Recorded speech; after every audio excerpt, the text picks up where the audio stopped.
Mesdames et messieurs, chers abonnés, bonjour.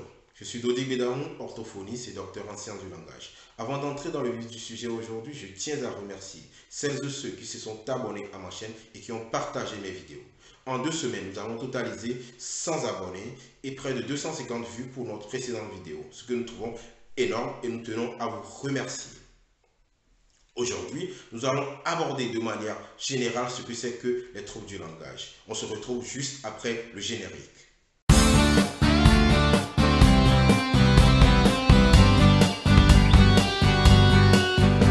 De façon générale, les troubles du langage regroupent un ensemble de pathologies affectant le langage écrit et le langage oral. À l'oral, on retrouve par exemple les troubles de l'articulation, les troubles de la parole et les troubles du langage. Mais également, nous retrouvons d'autres pathologies plus sévères comme la dysphasie par exemple. Notons que ces pathologies peuvent affecter à l'oral aussi bien la compréhension que l'expression. À l'écrit, ces troubles sont communément appelés les troubles d'apprentissage scolaire et regroupent les pathologies comme la dyslexie, c'est-à-dire les troubles de la lecture, ou la dysorthographie, les troubles de l'orthographe. Si on veut agrandir cette liste, nous pouvons ajouter les troubles de calcul comme la dyscalculie ou les troubles du graphisme comme la dysgraphie. Notons que les troubles du langage peuvent être bien aussi présents chez l'adulte que chez l'enfant. Mais dans cette vidéo, nous aborderons ce qui se passe sur le plan du langage oral chez l'enfant. Eh bien, vous vous demandez certainement quand est-ce qu'on peut parler de troubles du langage.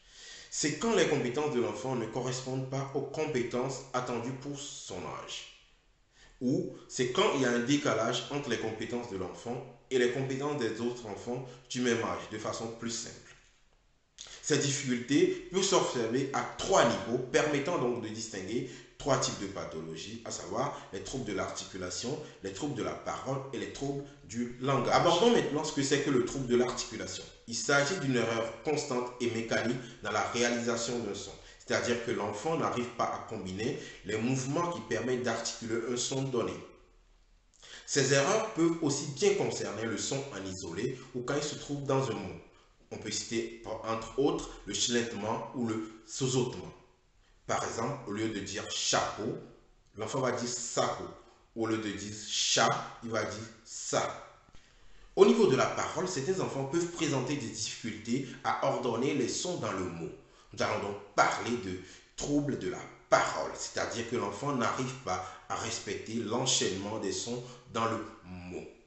Par exemple, au lieu de dire spectacle, l'enfant va dire pestacle. Au lieu de dire gâteau, par exemple, il va dire tato. Ou bien l'enfant peut faire même des élisions, c'est-à-dire supprimer un son dans le mot. Abordons maintenant ce que c'est qu'un retard du langage. Il s'agit dans ce cas d'un retard dans l'acquisition du langage sur le plan lexical, mais aussi sur le plan syntaxique. Sur le plan lexical, c'est-à-dire que l'enfant n'a pas assez de mots ou a très peu de mots ou n'en a pas du tout. Et syntaxique, c'est-à-dire qu'il n'arrive pas à ordonner les mots à l'intérieur d'une phrase. Certains retards de langage peuvent se rattraper sans aucune aide, sans prise en charge orthophonique, mais dans tous les cas, il est important de consulter un spécialiste pour s'assurer de la cause. Mis à part ces 3 pathologies que nous venons de citer, les troubles du langage peuvent être plus sévères, comme le cas de la dysphasie par exemple, mais également ces troubles peuvent être présents dans le cas d'une pathologie plus lourde, comme la surdité ou la déficience intellectuelle, ou la paralysie cérébrale, des notions que nous aborderons certainement quand nous parlerons du handicap. Avant d'aborder les causes des troubles du langage, il est important de souligner que pour un bon développement du langage, 3 conditions sont indispensables. 1. Il faut une intégrité, un bon fonctionnement des organes de la parole et de l'audition, c'est-à-dire l'oreille et tout ce qui est organe bucco-phonatoire, que ce soit le larynx, que ce soit la langue, que ce soit les lèvres. Il faut également l'intégrité, un bon fonctionnement du système nerveux, c'est-à-dire du cerveau. Et pour finir, il faut un environnement qui soit stimulant pour l'enfant, c'est-à-dire des personnes qui lui parlent et qui lui stimulent sur le plan langagier. Les troubles du langage peuvent être causés par une déficience auditive, c'est-à-dire une surdité. Notons qu'une réduction de l'audition, aussi minime qu'elle soit, peut entraîner les troubles du langage. Également, une mauvaise perception, c'est-à-dire la difficulté à reconnaître 2 sons de sonorité proches, peut entraîner un trouble.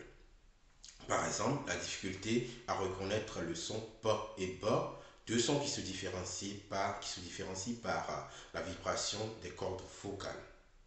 Aussi, on peut ajouter qu'une mauvaise coordination bucco-phonatoire, c'est-à-dire à réaliser les mouvements des organes bucco-phonatoires, peut entraîner un trouble articulatoire par exemple.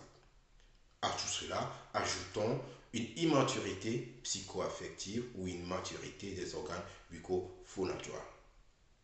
Pour finir, notons que ces troubles du langage peuvent être associés à un trouble de la déglutition, c'est-à-dire la difficulté à avaler, ou à un trouble de la respiration. Alors, que faire si votre enfant présente l'une de ces pathologies? Dans ce cas, vous pouvez consulter soit un pédiatre, un médecin généraliste ou un médecin ORL ou un orthophoniste. Vous pouvez également nous écrire via les mystères du langage @gmail.com. Vous retrouverez notre adresse dans le lien de description. Et bien, ce sera tout pour aujourd'hui. Nous vous remercions pour votre attention et vous donnons rendez-vous pour une très prochaine vidéo avec une invitée spéciale. En attendant, n'hésitez pas à partager cette vidéo, à liker et à vous abonner. Je vous remercie. À la prochaine. Au revoir.